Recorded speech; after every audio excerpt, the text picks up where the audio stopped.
Genevie Gore, the matriarch behind the vast Gore-Tex fortune, dies at the age of 91, leaving behind 5 children, 19 grandchildren, and a company worth billions. Some think more of those billions should go to them. Some people are able to handle wealth better than others. For some, it corrupts how they think about themselves. And a nasty legal battle brews over questions of entitlement and the birthright of wealth. He wanted to be the Paris Hilton of Delaware. I think it's just that simple. As conflict, treachery, and greed erupt in the family she leaves behind. They plan this like somebody was almost planning a bank heist.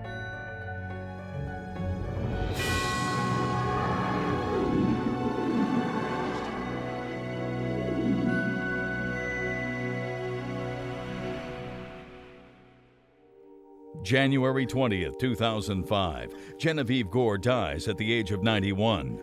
Years earlier, she and her husband Wilbert, known to friends as Vive and Bill, founded a company currently worth billions. They're incredibly well known in Delaware, but they're also really not big publicity hounds. They're kind of keep to themselves. The children of the Gores still are involved in the company. They still come in and work. They were considered a dignified, rich family in this community, but not really well known. Vive's 5 children and 19 grandchildren gather to mourn the woman who bound together their close-knit family. The history of the family and of the company they built is tightly intertwined. Bill Gore was raised out west, and he came to Wilmington to work for the DuPont Company as an engineer, chemist. In Newark, Delaware, Vive and Bill raised their 5 children: Bob, Susan, Ginger, David, and Betty. The Gores were extremely family-centric. I mean, they were known for spending time with their children. They were known for being involved in their children's life. They really stressed values. One value in particular received special emphasis. Bill Gore really stressed the work ethic in his family. They came from a middle-class family in Delaware, and there was a strong work ethic, a strong belief in putting in 9 to 5, a strong belief in commitment.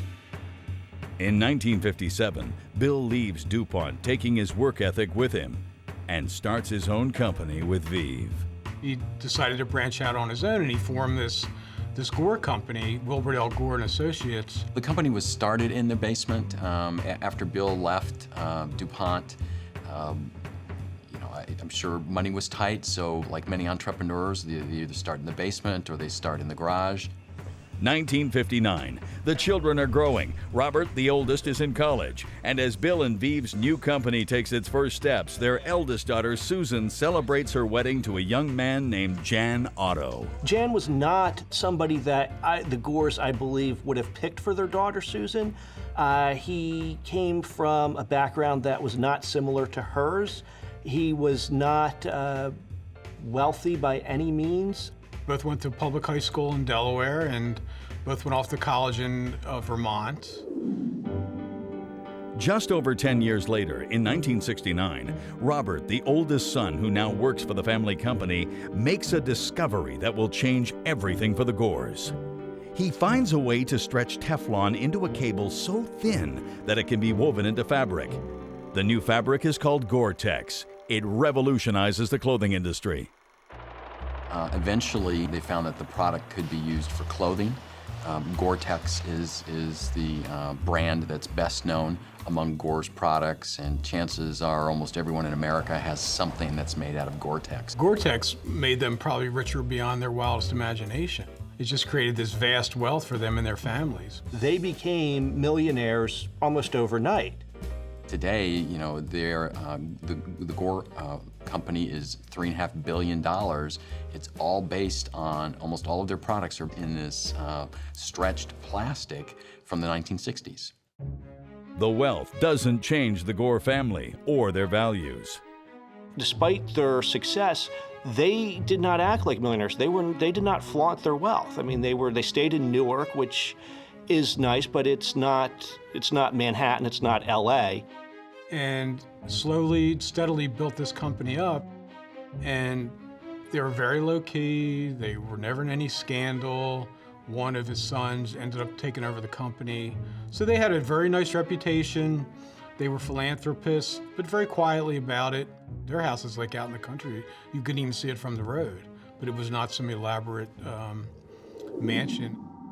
But with Viv's death, the fabric that holds this close-knit family together begins to unravel, even as they gather to mourn. They were united in a moment of silence, in a moment of respect for Genevieve at the funeral. There was a moment where they did come together as one, as a family, to mourn Genevieve, but quickly after that, it started to deteriorate.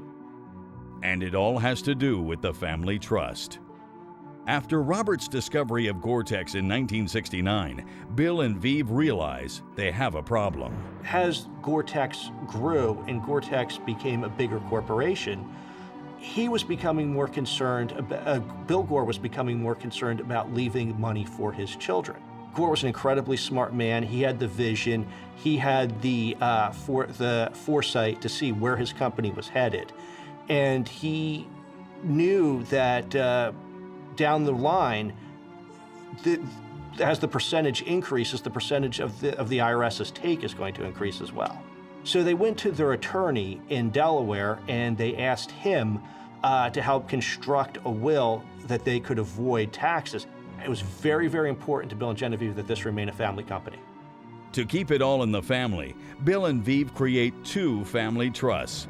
The first trust bequeaths company shares to their children. The second, the Pokeberry Trust, will go to the grandchildren. The Pokeberry Trust was established by Bill and Genevie Gore in hopes of making sure that their grandchildren all inherited an equal amount of money. Now, it was done in a way in which some of the shares from the company would come from their parents and some would come from the Pokeberry Trust. If you had more children, then your children would get a larger share. So they created the Pokeberry Trust to take care of their grandchildren with money on top of what their own parents were going to give them. By the time they create the trust, the Gore family has grown up and out. Each of those 5 children produced 4 grandchildren, except for Susan. She had 3. They were all raised with the same work ethic and the same commitment to their company and the same values that the Gores grew up with. All 5 children join the Gore Board of Directors, and Robert replaces his father as CEO.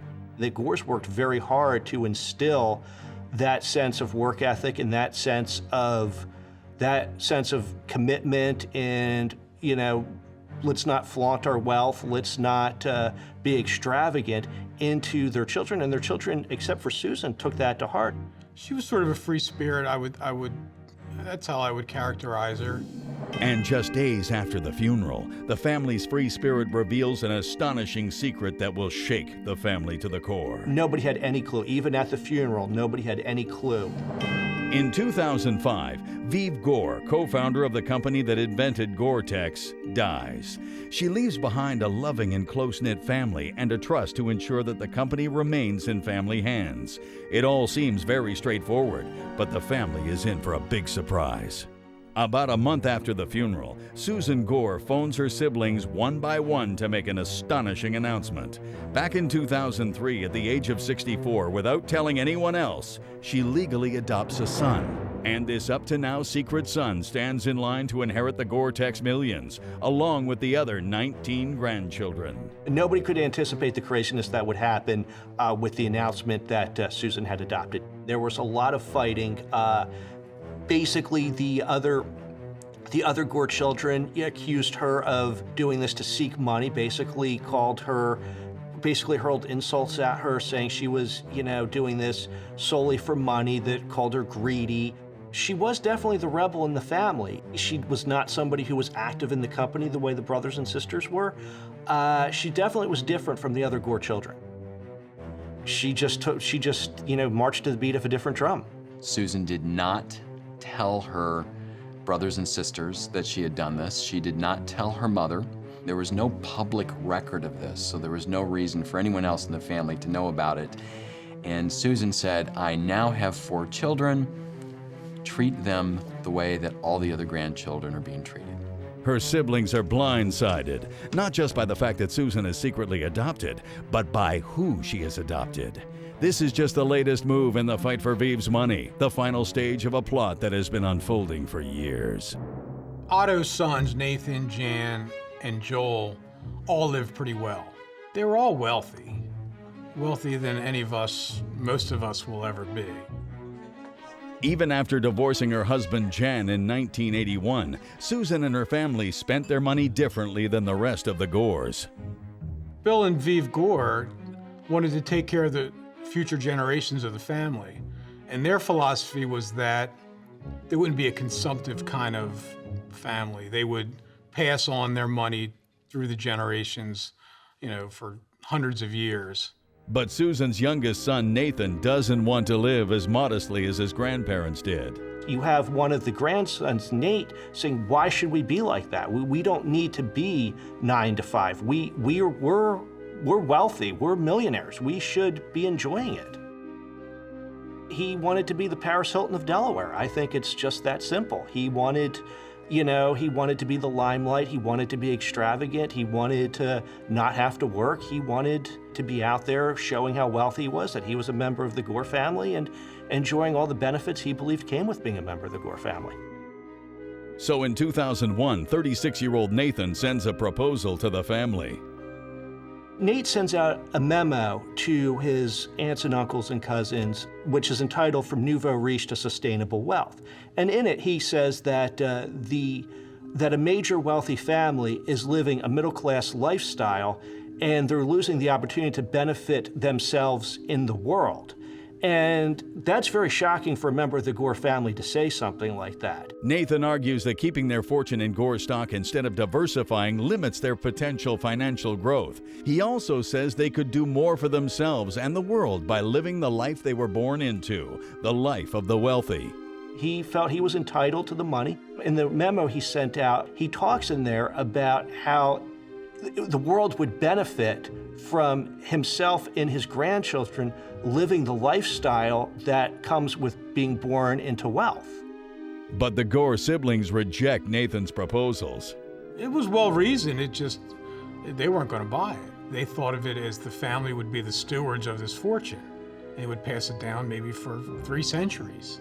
And that as a steward, your role is not to spend it lavishly, and it's not to spend it irresponsibly. Nathan's frustration grows when 1 year later he discovers that he and his brothers will receive a smaller share of the Pokeberry Trust than his cousins. Bill and Viv assume that Susan's children will inherit more from her, since she has fewer kids to split her shares between, and since the other grandkids will inherit less from their parents. They tried to make up for that by giving the other kids equal shares through the Pokeberry Trust, and that is what upsets Nathan. It was reported, although not verified, that a share in the trust was worth $66,000. Now, because of the way the trust was structured in the will, his cousins would receive 420 shares. So that's roughly $27 million. Him and his brothers were receiving 95 shares, which is roughly $6 million. And I know it's hard to feel sorry for somebody who's getting $6 million, but when you compare that his cousins are getting $27 million for something that nobody has any control of, I can certainly understand his frustration. But it's not like they're on the street. I mean, you've got these businesses and they're living better than you and I. There is nothing the Ottos can do to increase their share, not as long as Susan has one less child than her siblings. Nathan came up with the idea, the adoption, by having a 4th child under the exact terms of the trust that would give each of the Otto children, natural and adopted, a greater share of this trust. But no one could imagine where the adoption search will lead them. Who would ever think you would write a line that said, Susan Gore was 64, her new son was 65. After the death of billionaire Viv Gore, her daughter Susan shocks her siblings when she reveals that she has secretly adopted a 4th son to give her other children a bigger slice of the inheritance. But the identity of her new son is an even bigger shock to the Gores. After rejecting several adoption candidates, Susan is running out of options. Her ex-husband Jan suggests a very surprising candidate, himself. They were joking, and he did say, well, if we can't find anybody to adopt, you might as well adopt me. And everybody laughed, but then they started thinking, hey, wait a second, they may be onto something here. And eventually they thought about it, and they realized that he probably is the best candidate for them to adopt, and that's when they decided to move forward. Jan points out to Susan that he is the best choice because, after all, as he says, he has the best interests of all involved parties at heart. Convinced, Susan decides to adopt her ex-husband. She asks him to come to Wyoming, where she now lives and where adult adoption is legal. The exact arrangement between Jan and Susan was that they would go to Wyoming. She would adopt him solely for the purposes of circumventing the Gore's trust.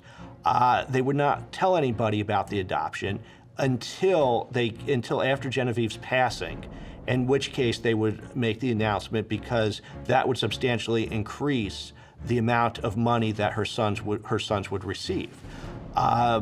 It was kept secret, and Jan did not want anything from Susan. His only concern at that time was he did not want to incur any personal expenses or any debt doing this. Amazingly, the courts in Wyoming allowed this. Adoption, 98-point-something% of the time, maybe higher, is done, for reasons of wanting to give someone a home who doesn't have one. Give a child a home who doesn't have one, and sometimes an older person, a youth or an adult even. But it isn't very frequently, to the best of my knowledge, and I know a little about this, it is rare for it to be used as a means of extracting money from someone. The fact is that in every adoption, a judge, someone says, yes, this is okay, this can proceed. That means in this case, in the Gore case, a judge, someone said, oh, it's okay, this woman can adopt her ex-husband. After Genevieve's death in 2005, she announced, by the way, 2 years ago, I happened to adopt my ex-husband, who's 3 years older than me. When I first heard that Susan had adopted her ex, I laughed because it just struck me as crazy. And that the business community probably looked at it the same way. Oh, that's just sort of a crazy family issue. It has to do with the trust. It has to do with the inheritance. People do wild things. They fight when they've never fought before. And that unleashed what I called a tsunami of protest from the other branches of the family. From Susan and her family's point of view, the adoption simply makes things fair for everyone. They made the argument that, the adoption was legal. It was legally recognized in Wyoming. It should be transferred under Delaware law, and for all legal purposes, Jan should be considered a grandchild of the Gores. After all, the Pokeberry Trust includes adopted children. But the other grandchildren don't buy it. The cousins immediately objected, and that just started a long, long court battle. They filed court papers immediately and called Jan Otto a sham beneficiary and accused him of double crossing, and it unleashed this gigantic, what I call the Gore War. I believe it was 2005 they entered mediation. And that mediation dragged on, but Susan would not back down from what she wanted, which was an equal share for her children. The two sides of the family are now bitterly divided. They must have been delusional to think that this would be accepted by the rest of the family. But when you're scheming in these ways to try to work around the constraints of the will, of the trust, you're not being rational. The ends come before the means. At this point, you don't care about the rest of the family. Your goal is to put more money in your pocket. Attempts to reach a settlement drag on. The Gores made an effort to settle this out of court because the last thing they wanted was their dirty laundry being aired in court documents, so something Bill and Genevieve have avoided all their life. And they were afraid family secrets would get out. According to the court record, they almost came to an agreement. They were almost there a few times. They tried a couple of things to resolve it, but under none of those circumstances would Susan's children still receive an equal share. And that was the goal of the adoption, and Susan wouldn't hear of it. She wanted her children to receive an equal amount of share as their cousins, and that was the only thing she would accept. Then, out of left field comes news that will make this fight even more complicated. The newest Gore grandchild, and also the oldest, has had a change of heart. When he originally agreed to be adopted by Susan, he went to Susan and said, well, I'm willing to do this as a protest of how the trust is structured and to look out for our children because I don't think it's fair for what's happening to our children. Jan has assured Susan that he would divide his share of the inheritance between their 3 sons, keeping nothing for himself. But as the dispute drags on, he drops a bombshell. He changed his mind and said he wanted money. He wanted to get what he was entitled to with the trust. He was now legally a grandchild of the Gores, and he wanted what he was entitled to as a grandchild of the Gores. And he had reneged on his word that he wasn't going to get anything. Jan wants his share of the Gore millions. He claims that he and Susan never signed an agreement about the adoption, and so he has a right to the money. Susan went ballistic over that. She believed that they had this arrangement. She believed that he was doing this solely to look out for the best interest of their children, and now it turns out he's looking out for his own interest. Susan's plan to win her sons a bigger piece of the pokeberry pie erupts into a 3-way legal war. The plan went wrong in 12 different ways. Susan was furious. Nathan was furious. They were a cohesive unit fighting against everybody else for what they believed was the fair share of their children. Now you have they're fighting, and it starts to break down in their camp because they're all fighting amongst each other. This battle, pitted cousin against cousin, brother against sister, and pretty much everybody against Jan Otto. With both the Ottos and the Gores outraged at this new turn of events, the mediation collapses. They just went at it, and each side dug in and went all the way to trial. The Gores and the Ottos now face a judge who determines that the dispute will be divided into 2 trials.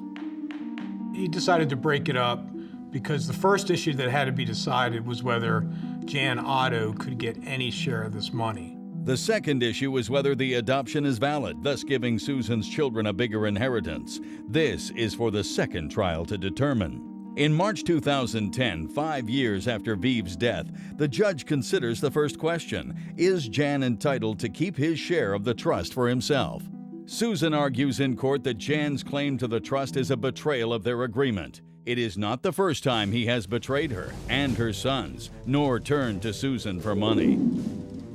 Though Jan was highly educated, a National Merit Scholar with an undergraduate degree from Cornell, a master's in physics from Dartmouth, and a business degree from Harvard, for some reason he never got a job in those fields. During his marriage to Susan, he did some teaching and worked at a sawmill. Susan definitely was the breadwinner in that family, and he did not have the money to help support the children. In the final years of their 22-year marriage, Jan had been seeing another woman. At some point, he left her, and there was an allegation in the lawsuit that he left her with a note on her windshield, on a windshield of his truck, and took off. His lawyers denied that, and it was never proven one way or the other, but that was the allegation in the lawsuit, that he just split and stopped having contact with the sons and his ex-wife for years and years. The divorce was extremely bitter, and it was extremely expensive. Susan and Jan communicate very little after the divorce. Then, out of the blue, nearly 20 years later, Susan contacts him about her difficulties with the Pokeberry Trust. I don't know why Susan thought she could trust him to adopt, especially based on the rocky relationship they had after their marriage. I have to believe that the only reason she picked him was they were out of options. Whatever her reason, Susan accepts his offer and the adoption goes forward. Susan went off and did this, and that kind of fits her character a little bit. She has her own ideas, she has her own perspective on things. It's very different from her brothers and sisters, and this is just another example. But Susan makes one critical mistake. They never sign an agreement. They never signed that because it could have jeopardized the actual technical adoption in Wyoming. And so, in 2010, Jan files a claim that he never waived his right to the Pokeberry Trust. And at trial, his true motive is discovered when his diary is presented as evidence. Somehow the attorneys got a hold of it through discovery. And according to his diary notes, Jan had a change of heart a mere 11 days after the adoption. He was thinking about double-crossing his ex-wife and new mom all along. Around that point, he started writing in his journal of how he had sort of a flash of cupidity, where, maybe I could take some of the dividends, or maybe I could have some of the trust money. And that sort of took root in his journals and in his mind. The scales are tipped in 2004 when Jan is working at his son's ranch. He had a dispute with his son Jan's daughter, and over a horse, a sale of a horse or something, and some working conditions, and he got fired. His son fired him. After his son threatens to withhold his severance, Jan writes in his diary that he can no longer trust his sons to take care of him. And at that point, he decided that he was going to try to get some of this money. And his lawyers fought for it. The Gore's lawyer attacks Jan's character. And the lawyer just decided that he had acted with quote-unquote unclean hands by making all these pledges and assurances and promises and then reneging on them. The notes that Jan made in his diary played into that, because that was most of the evidence needed to prove that he did this strictly for the money. He had no other goal, there was no other aspiration behind this other than to get the money that he felt he would be entitled to as a grandchild of the Gores. He just came across as sleazy.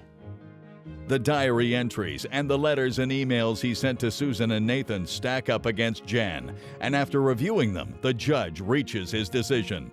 The judge just termed his behavior quote-unquote deplorable and ruled that he could not have a single penny from this trust.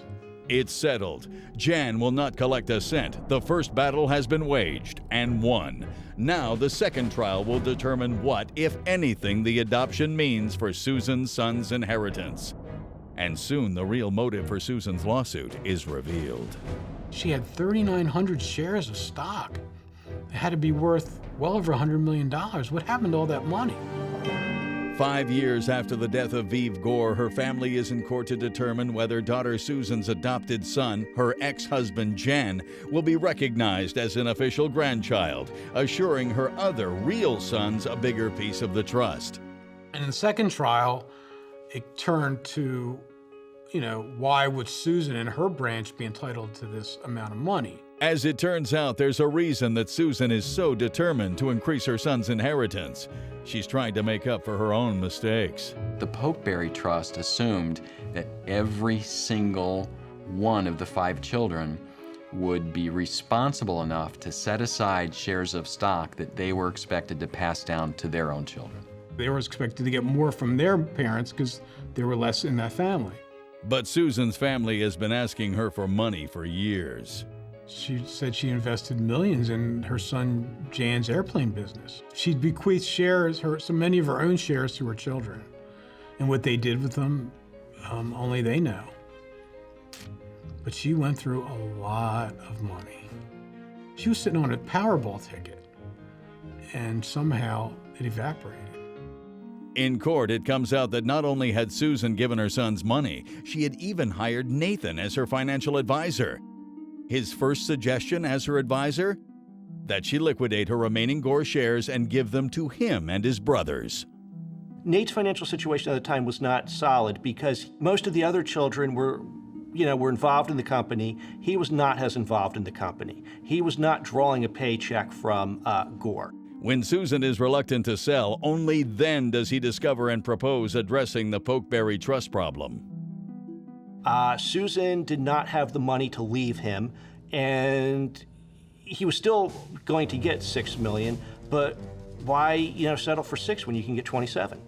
Susan had tried to address this before. When Susan first raises the issue to the family, she reads from a prepared statement and stumbles over the words. At one point, Nathan stands up to help her with a word she can't pronounce. One thing that's very clear, if you following the court's opinion and following this case, Nate was strictly out for money. There was the expectation that as the son or daughter of Bill and Genevie Gore, you had a responsibility to set aside those shares of stock.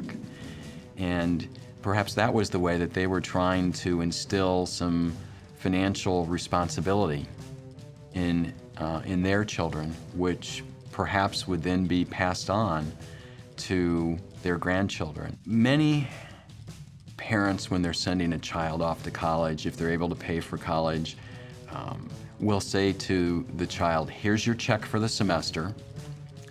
If you run out, don't come back. That's essentially what Bill and Genevie Gore said to their children. Here are your shares of stock, but you're expected to pass down these many shares of stock to your children. Don't come back for more. For 4 of the Gore children, this goal was achieved, but not for Susan. Susan obviously felt that she had let down her children and was trying to find a way to make up for it. The other Gore children had saved their money, they invested wisely, they were not extravagant. Susan, on the other hand, took a completely different vibe. By the late 1990s, Susan, then in her late 50s, is on the brink of bankruptcy. She had 3,900 shares of stock. It had to be worth well over $100 million. What happened to all that money? After her divorce from Jan in 1981, Susan begins exploring a controversial movement called Transcendental meditation. I believe after her marriage to Jan, she was distraught. She was looking for a place to belong. She definitely was not feeling that she belonged with the Gore family because she was so different. She had pursued a different path. Her relationship with the Gores was also a little strained because of her marriage. Her relationship with her parents was a little strained because of her marriage, and she was looking for a place to belong. What happened to Susan Otto, the fact that she became so easily influenced and under the sway of TM, is not an uncommon story. When people are going through a painful period, when they're troubled, that point in their life, at that juncture, they are more vulnerable to be recruited by a totalistic or cult-like group. Because the group comes to you not as a destructive group, but as a benign, helpful group that will help you out of your depression, out of this difficult time in your life, with answers, with practices to give you peace of mind, joy, fulfillment. And that is exactly what Transcendental meditation promises. Maharishi Mahesh Yogi was the founder of the Transcendental meditation movement, which began in India and then became an international organization around the world. It began really in the 1960s, and it became popularized by the Beatles. John Lennon, Paul McCartney, Ringo Starr, George Harrison went to India and lived in a kind of intentional community that was centered around Maharishi Mahesh Yogi. Made famous overnight by the Beatles' endorsement, the founder of TM, Maharishi Mahesh Yogi, begins teaching Transcendental meditation around the globe. He believed that this meditation could promote good health, could give you peace of mind, and as the years went by, their claims became even more fantastic, that it could bring peace to the world, that meditation done in groups could reduce the crime rate, could pacify areas of the world. Maharishi Mahesh Yogi claimed that he could teach people to fly. To the objective observer, it looked like people hopping in a lotus position on a mat. Inner peace does not always come cheap. People were giving money for courses, for meditation, hoping to make the world a better place. Susan gives enormous sums of money to TM. At that point, she still had a good amount of her money left.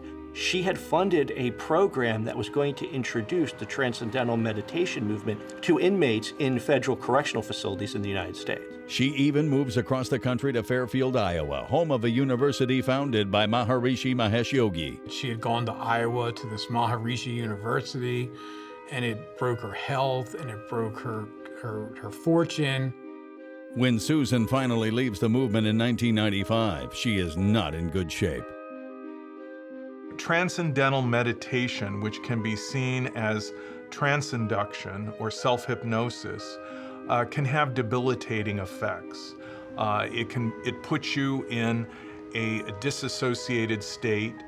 You become highly suggestible, and former members have said that this can be destructive. It almost destroyed her, I think, physically and mentally. I don't know, it's supposed to help you out, but apparently it had the opposite effect on her health, and her mental and physical health, and her financial health as well. By 1999, she was living in a monastery, basically convalescing, because she just couldn't take the strain anymore. When she finally recovers, Susan has hardly any money left. And so, she turns to her mother.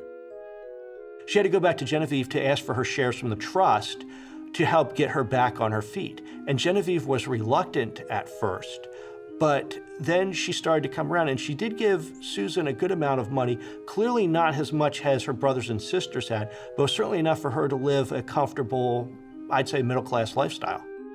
The rest of the family was not happy about that. Susan's brothers and sisters very much looked down on her for being involved in the cult, and I think they looked at it as an example of her being easily manipulated. I think they also looked at it as she was, wasting money that her parents had worked very hard for to give her. Some in court are stunned by the news of her involvement in TM. The public found out about this through the court hearings. Well, that was the first real hint of that anything was unusual with the Gore family, or that there was a member of the Gore family who was not as conservative as the other members of the Gore family. This is another example of the Gores and why they wanted to go to mediation, and why they wanted to really keep this case out of the courts and out of the public, because they knew some of this damaging stuff about them would come out, and that was a really big concern for them. And the judge is not impressed. The financial impact it took on her, leaving her with less money for her children, that really played into the court's decision. Things do not look good for Susan or her family.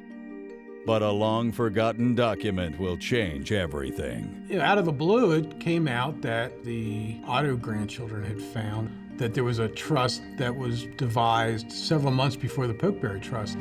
6 years after their mother, Vive Gore, is buried, the Gore family is in court.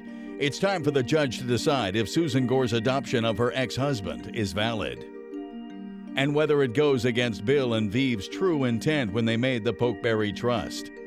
Intentions that Vive fought hard for when she was alive, as courtroom testimony reveals. Well, Nathan had approached her several times about changing the will before her passing. Nathan can't convince his grandmother. She refuses to change the trust and is very upset. Another Gore grandson and Nathan's cousin testifies that he visits her and asks why. She looked at him and said, "The vultures are circling, waiting for me to die," because they had been asking her to change this trust without mentioning adoption. And so she was really wary of them, and she got angry and upset, and was very firm that she was not going to change this trust. But that's a pretty prescient statement. The vultures are circling. And they were. But Nathan doesn't give up and approaches Vive again, this time at her 90th birthday party.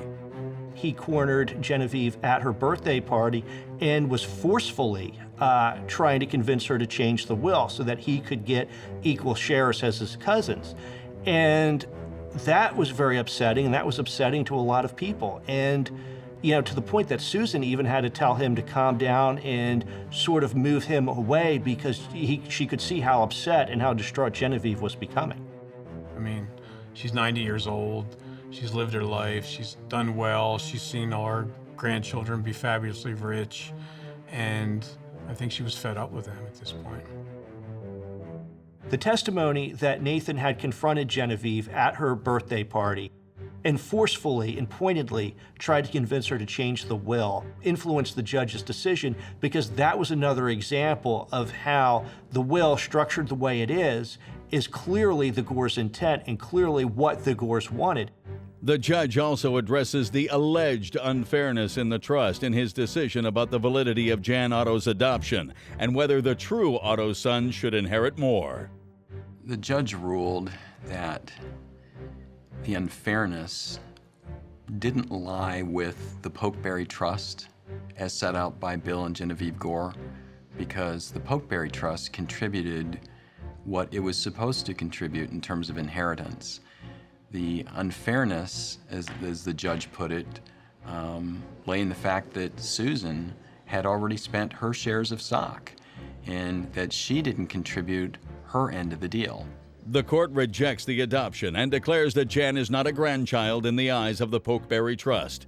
Nathan and his brothers will get nothing more. After a 6-year dispute, the Gore siblings are relieved to finally have the matter settled. Considering that the judge ruled in favor of the intent of the trust, I would imagine that Bill Gore would have been pleased and displeased. Pleased that the intent of the trust was backed up by the judge's decision, and probably heartbroken by the steps that Susan took to try to take advantage of the way that the trust was structured. But Susan thinks she has an ace up her sleeve. Another trust was found during the discovery phase of the trial, and that trust could change everything. You know, out of the blue, it came out that they had found that there was a trust that was devised several months before the Pokeberry Trust, and it gave each grandchild an equal share. And it was submitted as the real intent of Bill and Viv Gore to show that, yes, the children, or the Gores, really wanted all the grandchildren to have an equal share. It was drafted in May 1972, 5 months before the October Pokeberry Trust. If not for discovery in this litigation, nobody would have ever found out about that original May 1972 will. That's kind of interesting that the Gores, that it was activated, but it was kept such a secret that nobody found out about till 30-some years later while going through his notes for discovery. But that came out of left field, and I was like, oh, maybe there is, maybe there is something to this. As a reporter, I'm listening to it going, oh, this throws a wrinkle into everything. The fact that there's two trusts was a little surprising, and even the judge said, was there any reason I shouldn't take this trust as seriously as the other one? But he ultimately ruled that the Pokeberry Trust, because it was done the way they had done all the other trusts in the same process, was the valid one. Susan and her legal team disagree, and so they decide to seize one final chance to overturn the judge's decision, and she appeals to the Supreme Court. They challenged the October Trust because based on the May Trust, which again nobody knew about, they would be entitled to more money. There were several arguments that were made. The most important one, which is the one that the court focused on, was what were the intent of Bill and Viev, as they called her, Genevie Gore, when they executed or signed a May Trust agreement and followed by an October Trust agreement. The attorneys for the other Gore family members contest the May Trust validity. What did they really mean by creating this May instrument, saying it was irrevocable, then putting it in a drawer, never telling anyone about it, not going through the formalities of execution as they had done for 26 other trusts that they had created in their lifetime? Could the Gores have forgotten about it? Or did they change their minds? This CPA who worked for the Gore family for years testified that in the late 70s he was given a bunch of different trusts to help them prepare an estate plan for the family. And this other trust that came out in the trial was never part of that. And that he was always worked on the assumption that the Pokeberry Trust that Wilbert Gore had given him was the one that covered anything. And he, as to the other trust, he testified, I never heard of it before. It was put in a drawer and never shown to anyone. None of the children, none of the grandchildren ever knew that it existed. It really wasn't, the May instrument really wasn't discovered until the litigation began, 40 years after it had been signed. So we concluded that the October Trust was really the only competent expression of the intent of Bill and Genevie Gore. The justices of the Supreme Court just ruled that there was no grounds for appeal, and it's a moot issue now. According to the court decision, it was not Bill and Viv's intention to ensure all grandchildren had equal shares at all costs. They couched it in terms of expectation, meaning we expect the children to do this. If they do not, for whatever reason, and they're free to do what they want with those shares, but if they do not, then it will have an adverse effect on their children. And that's what happened. The dispute is finally settled, but the Gore family reputation has been altered forever. When this case broke, it was a little bit before the financial crisis hit, but it wasn't resolved till after the financial crisis hit.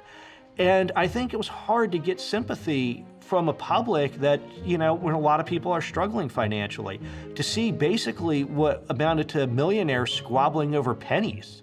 And I think that did leave a bad taste in the mouths of some people in Delaware. Neither Bill nor Viv could ever have imagined what would come of their attempt to preserve Gore and Associates for the next generation. Chemicals and molecules work by much more predictable rules than people, particularly family members. Viv and Bill would be spinning in their graves over this. Jan's greed cost him far more than a piece of the Gore's fortune. It has forever cost him his family. At the trial, Jan sat by himself. No one talked to him the whole time. The only person he talked to was his attorney, and it was sort of pathetic watching him sort of, trying to get a piece of this fortune that he had walked out on years ago, and everybody basically ignoring him as if he wasn't even there. While his sons, according to Justice Steele's decision, will inherit exactly what the Pokeberry Trust dictates, and not a cent more. I do think most people would agree that the will is unfair, and I think most people would understand efforts to reasonably change the will and reasonably try to make the will structured a lot more favorably towards them and a lot more even among the grandchildren. But when those efforts were not successful, it seemed like they resorted to a lot of forceful and definitely through the adoption underhanded methods. And I think that's definitely the line that should not have been crossed. Fair or not, that, according to the court, was what Bill and Viv intended when they created the trust. Well, a lot of people say that the Gores could not imagine something like this happening, but their lawyer warned them, and their lawyer actually used that language. Things will happen that you can't imagine if you structure your trust this way. There will be divorces, there will be possibly stepchildren, there will be adoptions, there will be a lot of things that we can't conceive of now that may, in 1972, that may be commonplace by the time you pass and this will goes into effect. And he was still adamant that this will be structured in the way that it was. What is the moral of the story? One would be that, when it comes to money, people will do almost anything to try to get what they think is rightfully theirs, or to create the idea that this is rightfully theirs. I don't think there's like a diminished view of the Gore family from people I've spoken with, but they do wonder, what was that lady thinking by adopting her ex-husband, really just such an unusual adoption. Certainly, if you mention the Gore name to people around Delaware now, the people that follow the story would just wonder, what happened with it? What happened in that branch of the family? I think the public in Delaware looks at Gores as a lot more dysfunctional than they used to look at the Gores. I don't know that it's permanently damaged the Gores' reputation because it's really Susan who caused all this. I think Susan's reputation got severely damaged through this. But as for the rest of the Gore children, I'm not so sure that people in Delaware have a less favorable opinion of them now than they did before the trial started. It's always interesting what wealth does to people, what it does to companies. Success really does plant the seeds of failure, and if you can find a way to avoid that in your company, then you've established a culture that is likely to lead to that company being successful for generations to come. It is much more difficult to do that with family. And we should not be too critical of the Gores. Overall, they're a family that is well respected, that has contributed to their communities, and that has certainly contributed an incredibly successful company that employs 10,000 people. And it's not the worst thing that's ever happened. Bill and Vive's trust ensures that the company will survive for generations to come. I believe it will be successful in the end. I believe that the company's been incredibly successful. The company's well run. It's grown significantly. I think even Gore would be surprised I think Bill Gore would be surprised today how huge that Gore-Tex has become. Hikers are still wearing Gore-Tex. They're putting those backpacks on, and they have their special lining on their ski coats, and nothing's changed in that respect.